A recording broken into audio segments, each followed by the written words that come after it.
Ó Deus, são pessoas que estão sofrendo de ansiedade, de vícios, de bebida. Senhor, sabemos que tua graça e que teu milagre não é de graça, não é de volta. Ó Deus, o Senhor, Deus Jesus Cristo, para ver pelos nossos pecados e por isso agradecemos, porque nele nós podemos confiar, ó Pai, porque ele é o único caminho que nos leva a ti. Por isso que os nossos parentes, ó Deus, possam conhecer e experimentar da tua graça e do teu poder. Visita, Senhor, as pessoas que estão presas na tua casa também, ó Deus.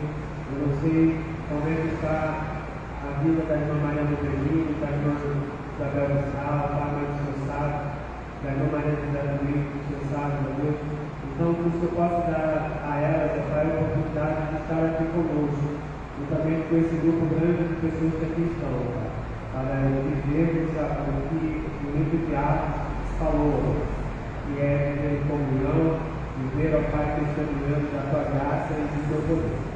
Fique conosco, ó Deus, no santo nome poderoso do teu filho amado, nos olhos, te agradeço. Amém.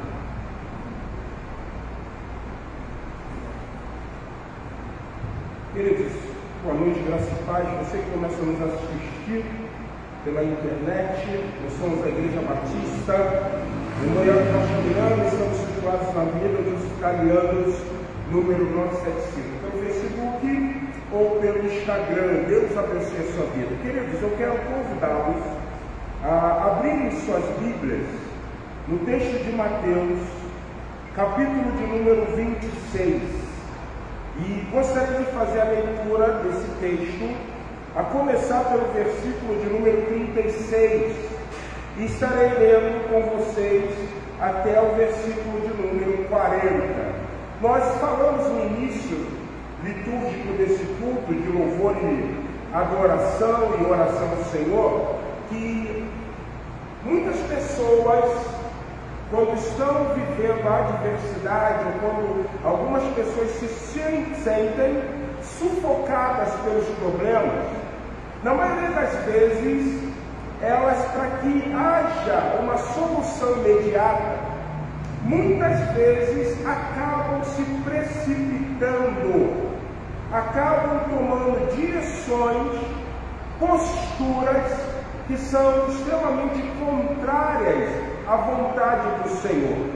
E aqui no texto de Mateus 26, versículo de número 36, nós temos um dos maiores exemplos para que nós, como igreja, nós, como cristãos, não venhamos ou não estejamos agindo da forma precipitada.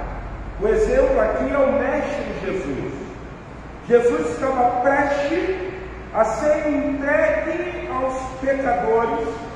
Jesus estava prestes a ser crucificado, sabendo que isso acarretaria morte e morte de cruz. O momento de Jesus era um momento angustiante, um momento de grande preocupação. E o que Jesus nos ensina quando nós estamos acometidos por uma adversidade? O que Jesus ensina para nós quando surge sobre nós um problema e esse problema nos leva a entender que precisamos tomar decisões? Jesus ensina que nós precisamos orar. A oração, dentro de um jargão utilizado, ainda é algo que move a mão de Deus. Nós estamos vivendo um tempo de modernidade. E no tempo dessa modernidade, dessa coisa avassaladora, existem algumas coisas que têm se tornado extremamente viciante para nós. Por exemplo, hoje nós vivemos nas mídias sociais algumas coisas como cortes de alguns vídeos, pedaços de podcasts, pedaços de pregações.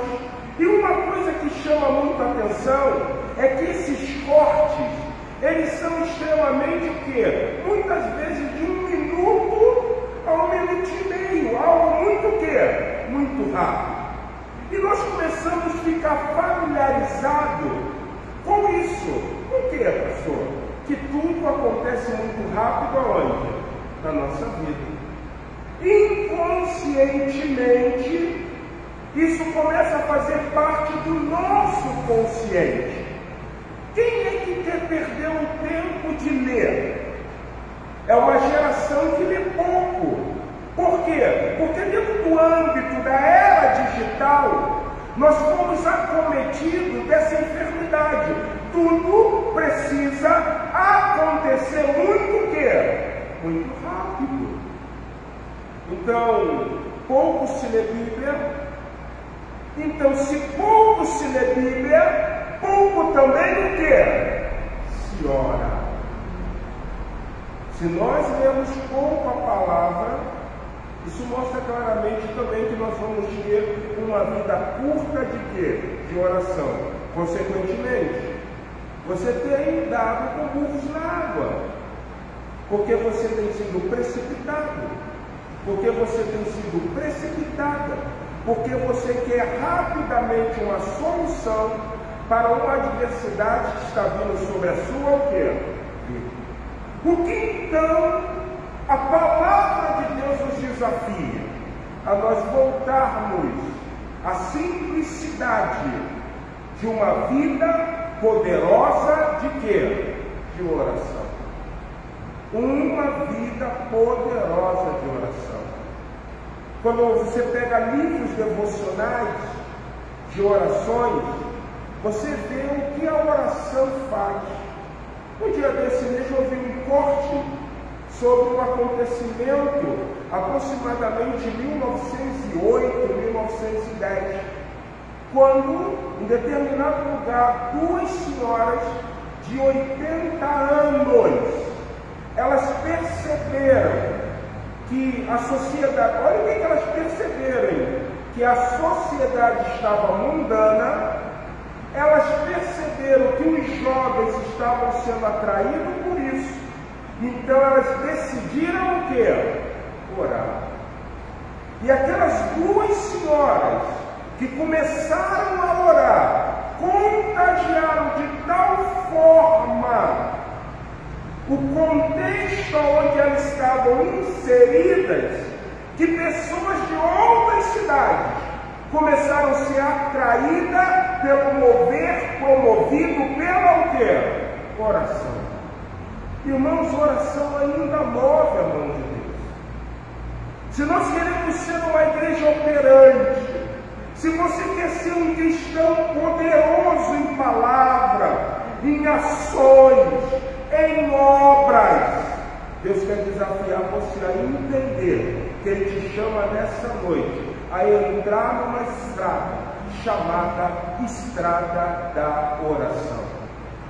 Eu conto esse relato, não é a primeira vez aqui, como forma ilustrativa, mas lendo a biografia de George Miller, o homem que teve mais de 5.000 orações atendidas, o homem que tem um encontro genuíno com o Senhor, nasce no coração dele tratar dos órfãos, cria um orfanato em Bristol e desenvolve uma vida poderosa em oração.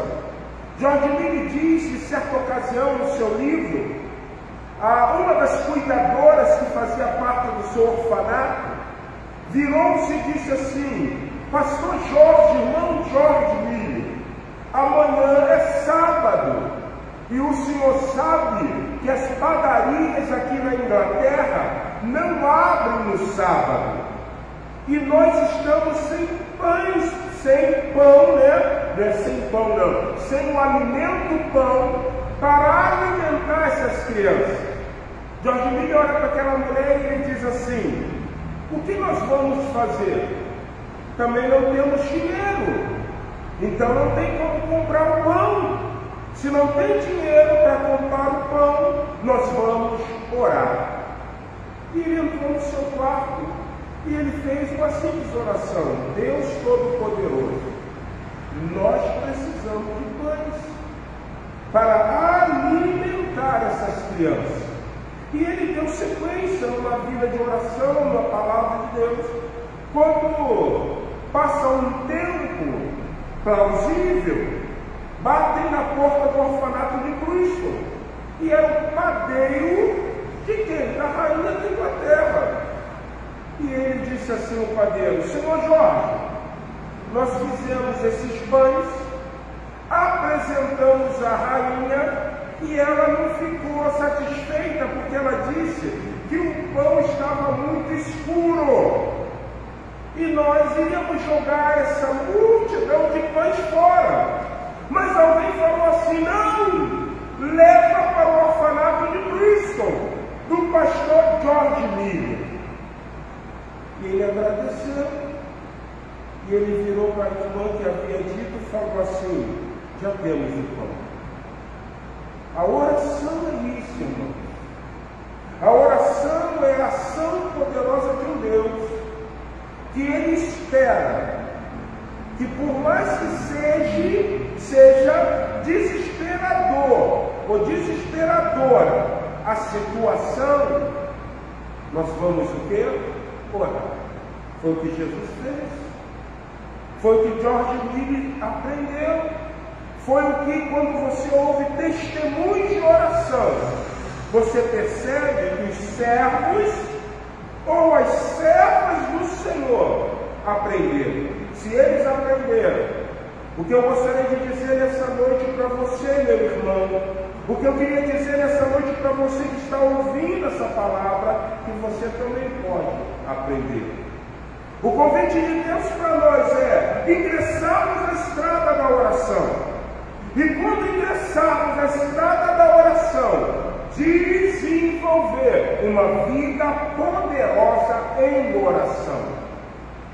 Eu lembro de certa ocasião, ouvindo a palavra de um pastor norte-americano chamado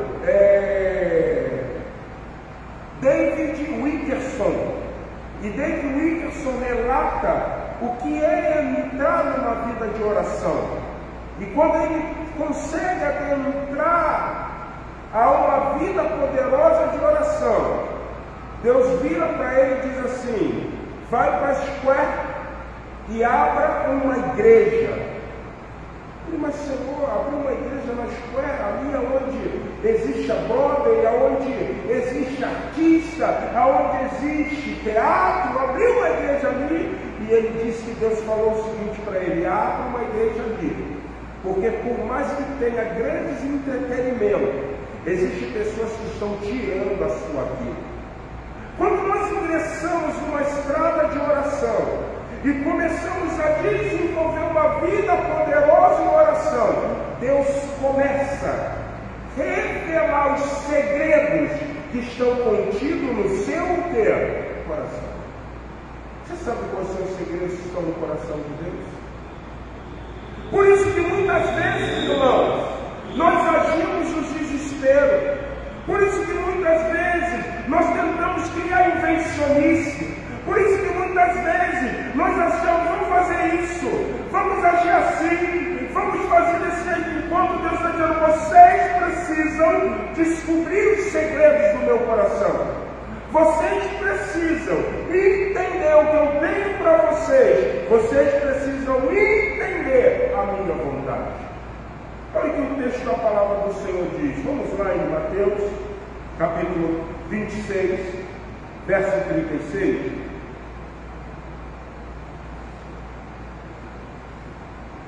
Em seguida foi Jesus com eles a um lugar chamado Lagar do Azeite, ou Getsemane.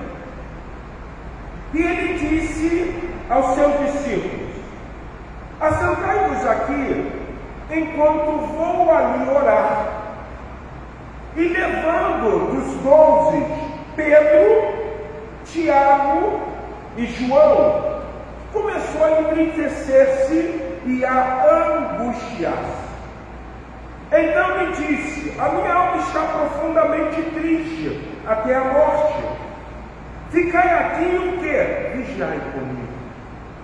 É interessante, irmãos, que nesses poucos versículos que tivemos a oportunidade de ler, você percebe que Jesus se retira para orar, porque ele tinha compreensão que a oração é uma o quê? Necessidade. Você entendeu? Oração é uma necessidade. Assim como o teu corpo, quando você acorda de manhã, está com café com leite, ou um biscoito de água e sal, café com leite ou um pão com manteiga, ou, não, pastor, só tomo um bolinho de café e como uma banana. O que eu quero que você entenda é que você acordou e o teu corpo está precisando de quê? Alimento. Assim como, ao meio-dia, o teu corpo começa a dar sinais de fome. Você precisa o quê? Almoçar. Isso é uma o quê? Necessidade. Se você se alimenta, é uma necessidade. Se nós queremos desenvolver uma vida de oração na estrada de Deus, para descortinar e entender a vontade dele, a oração precisa ser na minha e na tua vida uma o quê? Necessidade. Assim como o corpo necessita de água, e você precisa tomar água. Ah, pastor, não vim para a igreja porque estou com uma infecção urinária. Coisa muito típica de mulheres. Qual a melhor coisa para combater uma infecção urinária? Alguém sabe? É o que, mãe? E outra pessoa não é uma moça, é um moço. Água. Então você começa a perceber que a água é uma o quê? Tem que se tomar o quê? Água. Da mesma forma a oração. Jesus está com os 12, mas ele tem uma preocupação. Então, para que essa preocupação não esteja sendo direcionada, a postura não seja tomada em decoro à vontade divina, Jesus entende. Eu preciso me retirar para o quê? Orar. Quando eu entendo que a oração é uma necessidade, e eu vou recorrer à oração. A segunda coisa bem interessante é que, mediante a uma necessidade que eu oro, Deus vai manifestar a sua o quê? Vontade. O cristianismo moderno não é o cristianismo de décadas passadas. O cristianismo de décadas ou séculos passados era um cristianismo de dependência. O cristianismo moderno é um cristianismo de autossuficiência. E o que gera um cristianismo de autossuficiência? Gera a compreensão real, divina, de que a oração é algo necessário para que nós possamos manter a nossa vida no equilíbrio e na vontade divina. Se eu sou autossuficiente, se eu tomo as minhas decisões, se eu faço o que eu quero, para que eu vou o quê? Orar. Eu tenho meu livre-arbítrio, eu tenho a minha autonomia, eu sou dono do meu nariz. Não. Quando nós queremos desenvolver uma vida poderosa em oração, quando nós queremos entrar na estrada da oração, quando nós queremos descortinar as vontades de Deus para a nossa vida, nós precisamos entender essa primeira coisa. Oração é algo primordial. Oração é algo necessário. O texto diz que Jesus sabe, leva consigo a Pedro, os 2 filhos de Zebedeu, Tiago e João. Começou a entristecer-se, a angustiar-se. Então lhe disse: a minha alma está profundamente triste até a morte. Ficai aqui e vigiai comigo. A segunda coisa interessante nesses poucos versículos, que além de eu compreender que a oração é algo necessário, Jesus deixa bem claro: quando se ora, sabe o que acontece? Se vigia. Quando se ora, se vigia. Por que muitas vezes nós, como cristãos, estamos agindo na contramão divina? Porque deixamos de vigiar. Seja sóbrio, vigilante. Porque o diabo, vosso adversário, ele anda ao vosso quê? Derredor, bramando como o quê? Um leão, buscando quem possa o quê? Tragar. O próprio Jesus, nessa narrativa, ele vai deixar bem claro, na verdade, o espírito está preparado, mas a carne é o quê? Vigiar e orar. Vigiar e orar. Muitos cristãos não estão conseguindo vigiar, porque eles não estão tendo a oração como sendo algo primordial, sendo algo necessário na vida. A pergunta de Deus para mim e para você nessa noite: você orou hoje? Você tirou momentos onde você colocou-se em reverência diante do Senhor para orar? Porque é muito importante, irmão. Para se você entrar na presença de um juiz, pastor, que exemplo chulo? Não. Para você entrar na presença de um juiz, se você tiver de bermuda, ele não te atende, não, sabia disso? Você não, né? Na presença do juiz, você não entra de qualquer forma. Na vida de oração também.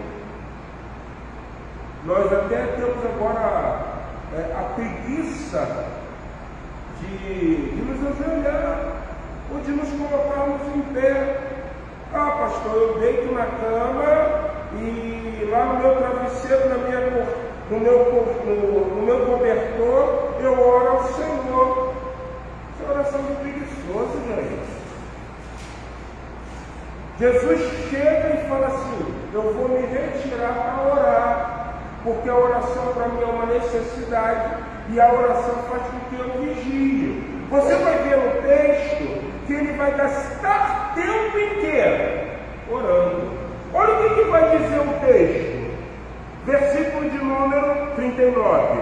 Adiantando-se um pouco, prostrou-se o seu rosto, orando e dizendo: meu Pai, se possível, passe de mim esse cálice, todavia não seja como eu quero, e sim como tu queres.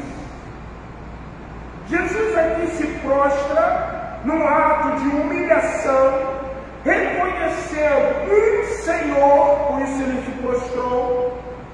E ele vai viver uma coisa muito interessante, que a oração traz para nós.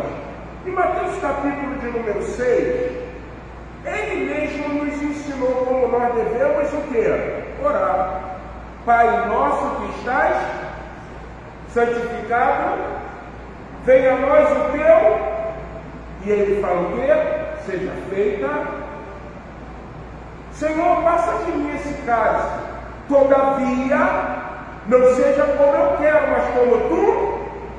Quando eu entro numa estrada de oração, quando eu começo a descortinar os segredos divinos, quando eu entendo o propósito da oração, ela passa a ser prioridade, ela me ensina a vigiar e ela me leva a uma compreensão fundamental da oração.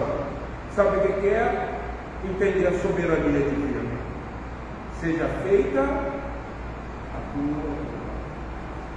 Por que eu preciso entender a soberania divina? Porque na hora das nossas adversidades, irmãos, a Bíblia vai falar uma coisa por intermédio do profeta Isaías. O coração é algo extremamente o quê? Enganoso.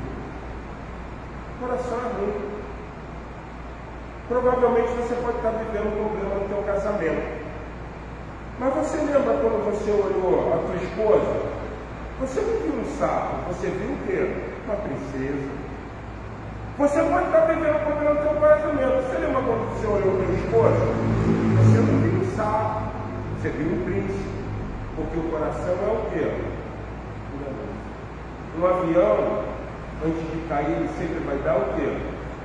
Mas só que no relacionamento, em algumas coisas de decisões na nossa vida, nós não estamos atentos aos sinais. Por que não estamos atentos aos sinais? Porque esquecemos que a oração é uma necessidade, que me leva a vigiar e me faz compreender a soberania de quem? Deus vai falar para você: não faça isso. Não é príncipe. não é princesa. Não, isso aí futuramente vai respingar na tua vida. Não tome essa decisão. Porque quando você fala de soberania, você está dizendo que Jesus ensinou: Pai nosso que está no céu, santificado seja o vosso nome, venha a nós o teu reino, seja feita a tua o quê? A nossa vida, irmãos, está nas mãos do Senhor. E eu só vou entender isso quando eu passo a adquirir comunhão e oração, para entender que eu sou servo e Ele é o quê? Senhor. E aí nós vamos concluir. Jesus ora a terceira vez, mas no versículo 43 diz: e voltando, achou outra vez dormindo, porque os seus olhos estavam pesados. Eles nem conseguiram disfarçar. Deixando-os novamente, foi orar pela terceira vez, repetindo as mesmas palavras. Então voltou ao seu discípulo e disse: ainda dormis e repousais? Eis que é chegada a hora. O Filho do Homem está sendo entregue nas mãos dos pecadores. Levantai-vos, eis que o traidor se aproxima. Irmãos, quando você entra no viés de uma vida poderosa de oração, esses últimos versículos que eu acabei de dizer, ou acabei de ler junto a vocês aqui, ressalta que Jesus tem o terceiro momento. O primeiro momento é o momento da angústia. Senhor, eu preciso morrer mesmo. Seja feita a tua vontade, eu entendo a tua soberania. Eu vou voltar de novo. Eu preciso entender se é isso mesmo. E ele orou pela segunda vez. Quando ele retorna, ele perguntou, ele falou o seguinte: olha só, eu vou orar, mas vocês fiquem aqui intercedendo. E quando ele voltou, ele não encontrou intercessores. Os discípulos acordaram, tentaram dar aquele miguezinho. Ele olhou e falou assim: vocês estavam dormindo. Os olhos de vocês declaram isso. E ele foi pela terceira vez orar. Quando ele vai a terceira vez, você percebeu o relato dele? Ele encontra os discípulos ainda sob a perspectiva do sono, mas ele está trazendo agora refrigério, porque a oração fez ele entender o que? A vontade de Deus. Você precisa ser entregue aos pecadores, ser crucificado, e ao terceiro dia você o quê? Ressuscita. Quando você ora, Deus vai inundar o teu coração de esperança, paz e tranquilidade. Não existe nenhum meio melhor para tomar uma decisão, se não for regido, regado por muita oração. Como diz aí no dito popular, você não vai dar tiro errado. O tiro vai ser o quê? Certo. Certeza. Jesus chega e ele diz assim: vamos embora, porque eu já orei o Pai e já tenho conforto do Pai para fazer aquilo que o Pai, que é soberano, quer que eu esteja o quê? Irmãos, as coisas só mudam quando Deus começa a ver homens e mulheres dobrando seus joelhos e orando, pedindo a Ele a sua o quê? Ajuda. Enquanto você não fizer isso, sempre você vai agir na precipitação. Sempre você vai agir contrário à vontade de Deus. Que Deus nessa noite, em Jesus, poderosamente nos abençoe, não somente isso, mas que nessa noite Ele nos leve a uma estrada chamada Estrada de Oração. Amém? Vamos pôr em pé? Estamos chegando ao término do nosso culto.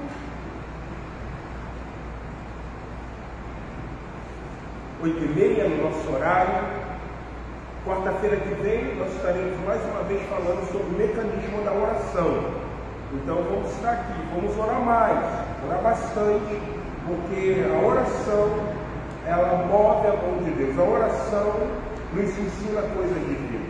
Vamos orar, irmãos, para terminar o nosso culto? Senhor Deus Pai, no nome do Teu Filho Jesus Cristo, queremos te agradecer por este culto, queremos pedir que o Senhor nos leve sobre a Tua graça e proteção. Que a graça do nosso Senhor e Salvador Jesus Cristo, o amor de Deus, o nosso Pai, a comunhão e a consolação do Espírito Santo, seja sobre a vida da Igreja Batista Memorial do Rocha Miranda, desde agora e para todos sempre, todos unidos dizemos. Se você trouxe seu dízimo, a sua oferta, você pode depositar no altar do Senhor e orando silenciosamente, estamos encerrando o nosso culto. Deus abençoe.